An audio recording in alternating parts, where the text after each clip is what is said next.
नमस्कार दोस्तों, स्वागत है आपका करंट अफेयर्स विद जी में। इस वीडियो में हम डिस्कस करेंगे मध्य प्रदेश कला, संस्कृति एवं साहित्य टॉपिक को।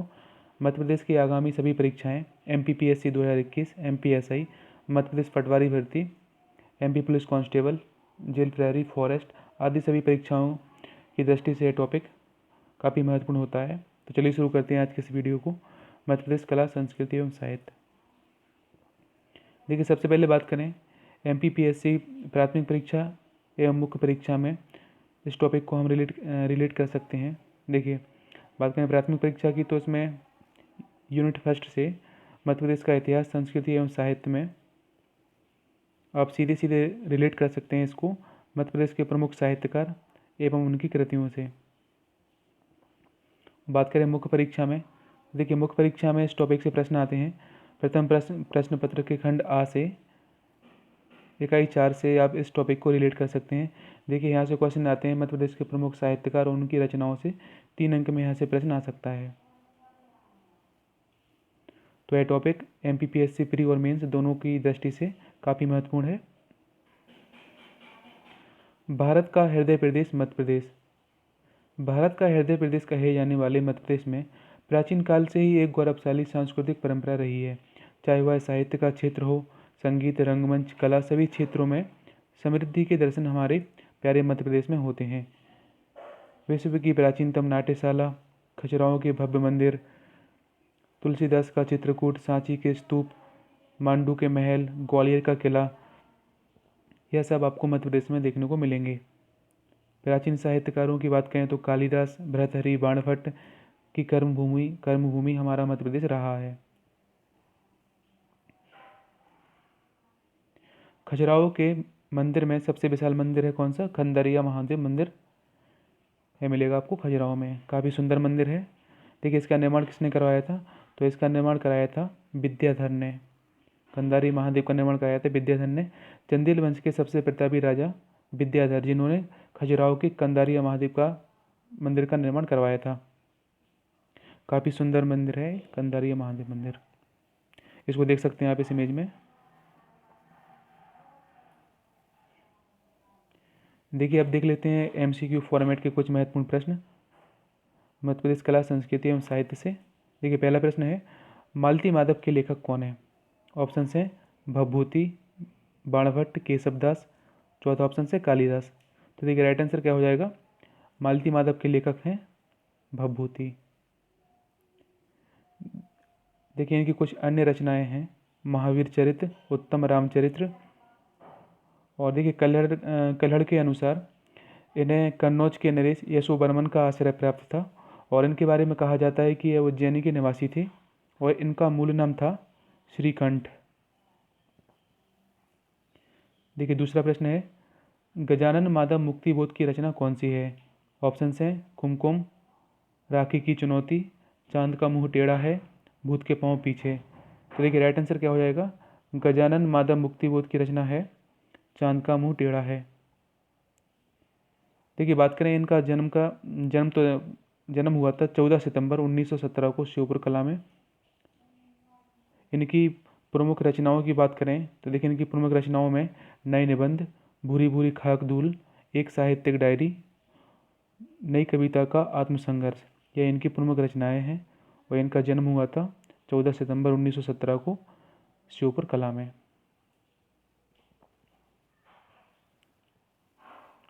उर्मिला किसकी रचना है? ऑप्शन हैं बालकृष्ण शर्मा नवीन, भवानी प्रसाद मिश्र, माखनलाल चतुर्वेदी, चौथा ऑप्शन से केशवदास। तो देखिए, राइट आंसर क्या हो जाएगा? उर्मिला किसकी रचना है? तो यह रचना है बालकृष्ण शर्मा नवीन की। बालकृष्ण शर्मा नवीन जी का जन्म हुआ था शाजापुर में और इनकी कुछ अन्य रचनाओं की बात करें तो देखिए, इनमें महत्वपूर्ण है कुमकुम, रश्मि रेखा, अपलक, हम बिस्पाई जन्म के।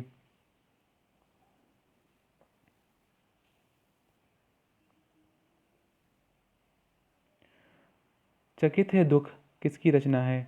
ऑप्शन से हरिशंकर परसाई, भवानी प्रसाद मिश्र, केशवदास, चौथा ऑप्शन से शरद जोशी। तो देखिए, राइट आंसर हो जाएगा चकित है दुख रचना है भवानी प्रसाद मिश्र जी की। देखिए बात करें भवानी प्रसाद मिश्र जी की, तो देखिए इनका जन्म हुआ था 23 मार्च 1914 को ग्राम खिरिया, जिला होशंगाबाद में। और इनकी अन्य महत्वपूर्ण रचनाओं के बारे में देखें तो गीत फरोश, अंधेरी कविताएं, बुनी हुई रस्सी, खुशबू के शिलालेख आदि इनकी महत्वपूर्ण रचनाएं हैं। भवानी प्रसाद मिश्र जी ने देखिए 2 महत्वपूर्ण पत्रिकाओं का संपादन भी किया है। उनमें है महिलाश्रम और कल्पना। इनका संपादन भी किया है भवानी प्रसाद मिश्र ने। छत्रसाल दशक किसकी रचना है? ऑप्शन है कालिदास, भूषण, केशवदास, चौथा ऑप्शन है जगनिक। तो देखिए राइट आंसर क्या हो जाएगा कि छत्रसाल दशक किसकी रचना है? तो इसका राइट आंसर हो जाएगा भूषण की। इनकी कुछ अन्य महत्वपूर्ण रचनाओं की बात करें तो देखिए इसमें इंपॉर्टेंट है शिबा बाबनी, शिवराज भूषण।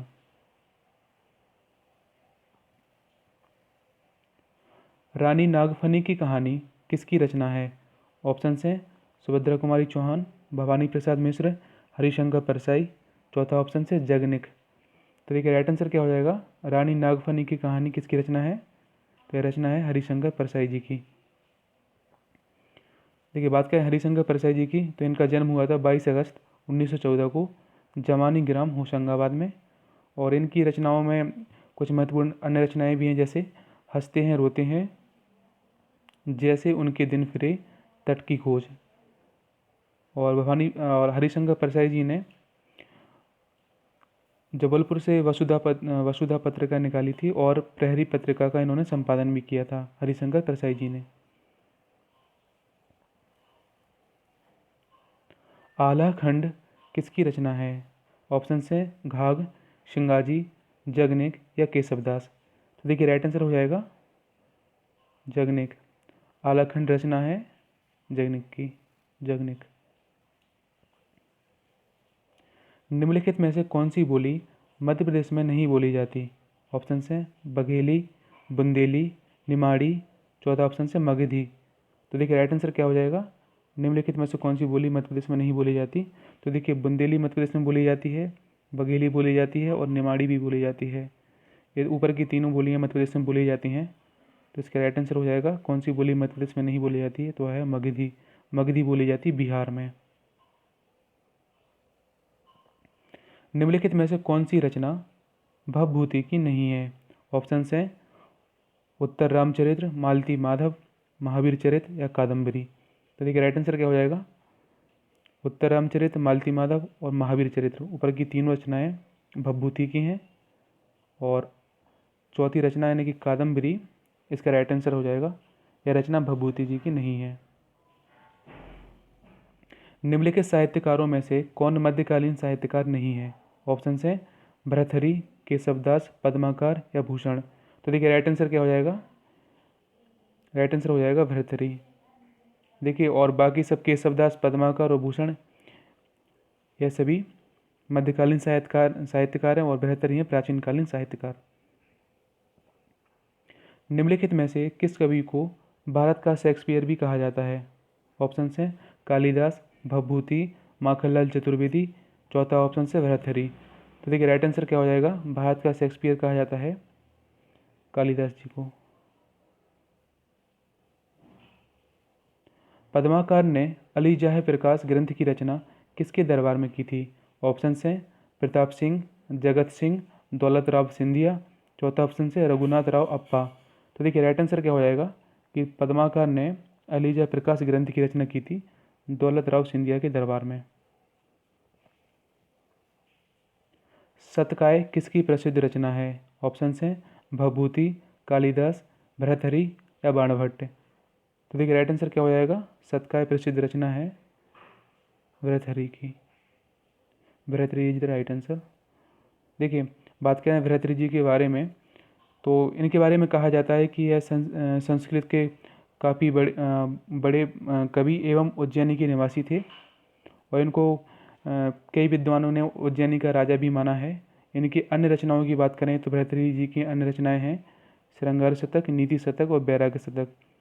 तीनों रचनाओं के आखिर में आपको शतक वर्ड मिलेगा। तो इससे आप एक ट्रिक के रूप में याद कर सकते हैं कि शतक वर्ड जिसके आखिरी में रहेगा तो उसकी रचनाकार कौन है? भर्तृहरि।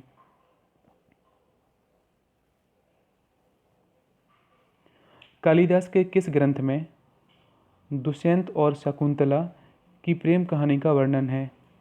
देखो ऑप्शन है मालविकाग्निमित्रम, विक्रमोर्वशीयम, अभिज्ञान शकुंतलम या मेघदूत। तो देखिए राइट आंसर क्या हो जाएगा कि कालिदास के किस ग्रंथ में दुष्यंत और शकुंतला की प्रेम कहानी का वर्णन मिलता है? तो इसका राइट आंसर हो जाएगा अभिज्ञान शकुंतलम में। राइट आंसर हो जाएगा अभिज्ञान शकुंतलम। देखिए बात करें कालिदास जी की कुछ अन्य रचनाओं के बारे में, तो मालविकाग्निमित्रम में देखिए इसमें हमें जानकारी मिलती है शुंग इतिहास के बारे में, शुंग राजा अग्निमित्र के बारे में इसमें जानकारी मिलती है। और बात करें विक्रमोर्वशीयम में, तो इसमें उर्वशी और पुरुरवा की कथा का उल्लेख मिलता है।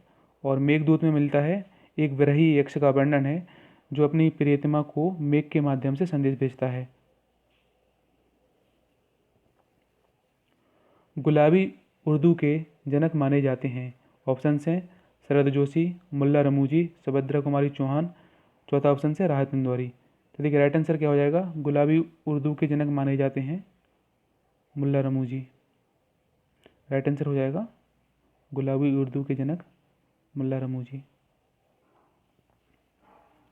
निम्नलिखित में से किस कवि का उपनाम जटाशंकर था? ऑप्शन हैं शिवमंगल सिंह सुमन, भूषण, कालिदास, चौथा ऑप्शन है जगनिक। तो देखिए राइट आंसर क्या हो जाएगा कि जटाशंकर उपनाम था भूषण जी का। राइट आंसर हो जाएगा भूषण। हर्षचरित्र किसकी प्रसिद्ध रचना है? ऑप्शन हैं कालिदास, बाणभट्ट, पद्माकर या शरद जोशी। तो देखिए राइट आंसर क्या हो जाएगा? हर्षचरित्र प्रसिद्ध रचना है बाणभट्ट की।